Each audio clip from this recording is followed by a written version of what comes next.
ایران سے مذاکرات کا اگلا دور پاکستان میں ہوگا۔ بڑی بیٹھک آئندہ 2 روز میں ہو سکتی ہے۔ امریکی صدر ڈونلڈ ٹرمپ نے تصدیق کر دی۔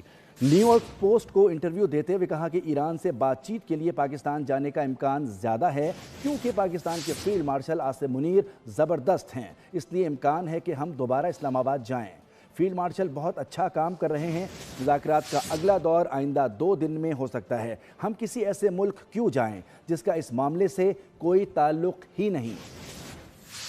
پاکستان امن کا نگہبان ہے، ڈونلڈ ٹرمپ مہربان، ایران میں بھی اطمینان۔ ایران سے مذاکرات کا اگلا دور 2 دن میں پاکستان میں ہو سکتا ہے، امریکی صدر ٹرمپ نے تصدیق کر دی۔ نیو یارک پوسٹ کو انٹرویو دیا، فیلڈ مارشل سید عاصم منیر کو زبردست خراج تحسین پیش کیا۔ کہا سید عاصم منیر زبردست شخصیت ہیں، وہ بہت اچھا کام کر رہے ہیں، اس لیے امکان ہے ہم دوبارہ اسلام آباد جائیں۔ ایران سے بات چیت کے لیے پاکستان جانے کا امکان زیادہ ہے۔ ٹرمپ نے کہا ہم کسی ایسے ملک میں کیوں جائیں جس کا اس معاملے سے کوئی تعلق ہی نہیں ہے۔ نیو یارک پوسٹ کا کہنا ہے کہ امریکی وفد میں ٹرمپ شامل نہیں ہوں گے۔